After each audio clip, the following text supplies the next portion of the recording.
E aí pessoal, tudo certo? Nessa aula a gente vai usar o Solver Excel para determinar valores de parâmetro de iteração binária para aquele mesmo exemplo do modelo de Wilson que resolvimos na aula passada. Aqui eu estou com parâmetros aleatórios, vocês podem ver o péssimo ajuste no gráfico de pressão versus composição aí apresentado.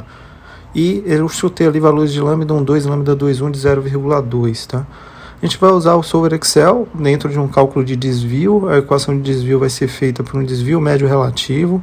A equação correlaciona a pressão calculada e a pressão experimental para todos os pontos do nosso sistema, tá? Por meio dessa relação que inclui um módulo ali dentro da variação, né?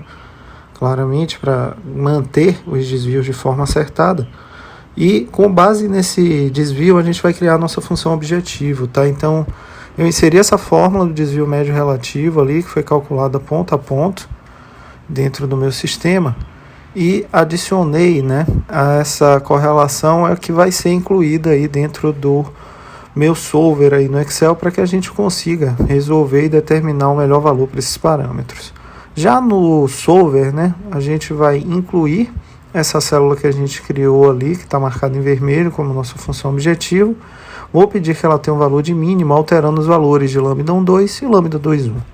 Clicando em resolver, vocês vão ver que o nosso desvio aí, que aparece em vermelho, né, como o valor da função objetivo otimizada cai para 0,59%, e o gráfico se ajusta muito bem, né, o diagrama PXY obtém um ajuste que a gente espera com aqueles valores de parâmetros que estão ali apresentados, 0,498 e 0,753.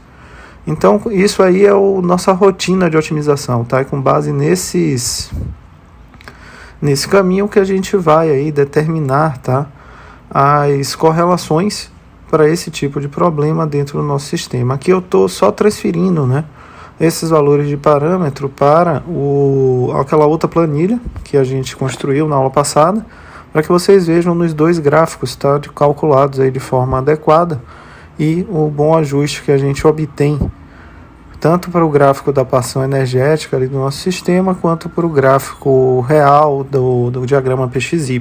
Então aí a gente tem um ajuste muito adequado. Voltando aqui, eu vou incluir uma outra função objetivo, tá? Só para que vocês tenham uma outra opção, a gente pode fazer esse mesmo cálculo que a gente fez na pressão na energia de Gibbs de excesso. Então eu vou ali calcular a energia de Gibbs de excesso dividido por RT, menos a energia de Gibbs em excesso dividido por RT experimental, tudo isso dividido pelo experimental, toda essa conta feita em módulo, né? E correlacionando, obviamente, com o número de pontos. Observem que ali eu estou com um desvio de 7,5%. Aqui eu estou partindo já dos valores otimizados de parâmetro, né, para o lambda 1,2 e o lambda 2,1, só que agora eu vou mudar a minha função objetivo. Eu vou trabalhar com essa função objetivo que é dada aí pela energia de Gibbs de excesso e não pela pressão. Fazendo isso e alterando os valores dos parâmetros, vocês vão ver que a gente vai chegar em valores de parâmetros próximos, mas um pouco diferentes, e a gente consegue diminuir esse desvio na energia de Gibbs de excesso para 4,25%.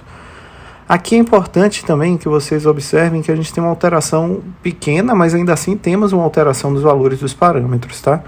Eu vou levar esses parâmetros aqui para o nosso outra planilha, para que vocês observem o resultado que a gente vai observar dentro da estrutura gráfica ali, dos gráficos do diagrama PXY e do gráfico da fração energética. Vocês podem observar que ainda assim mantemos um ajuste muito razoável, tá?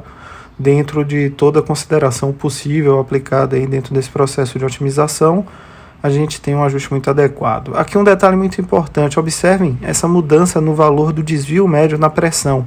A gente tinha um desvio de 0,59, ele passou para 1%, tá? Por conta dessa alteração, né? Obviamente, se eu otimizar na pressão, eu vou ter um desvio diferente, que tende a ser menor do que o desvio que eu teria caso eu realize a minha otimização aí na energia de Gibbs de excesso, que é esse procedimento que eu adotei aqui de forma secundária, tá? Espero que tenha ficado claro aí a rotina de otimização para vocês, pessoal. É importante que vocês assistam a primeira parte da aula para ter o completo entendimento daquilo que a gente está desenvolvendo aqui. Então eu deixo aí a primeira parte elencada aí como um card, tá? Para que vocês acompanhem. Lá são apresentados os dados experimentais e todos os cálculos necessários para que a gente tenha essa parte aqui de desenvolvimento já relacionada com otimização de parâmetros. A gente já fez esse procedimento para o modelo de Margulis, agora estamos progredindo um pouco, fazendo com o modelo de Wilson, mas todas aquelas regras que a gente viu no desenvolvimento com o modelo de Margulis continuam válidas, tá? Por exemplo, Aqui a gente precisa necessariamente usar a mesma condição de xi, né, do x1, para efetivamente realizar os cálculos, porque a gente consegue colocar as pressões, as energias de Gibbs no mesmo ponto inicial, que seria esse ponto de composição do componente 1 na fase líquida, que é um dado aí fornecido para a gente.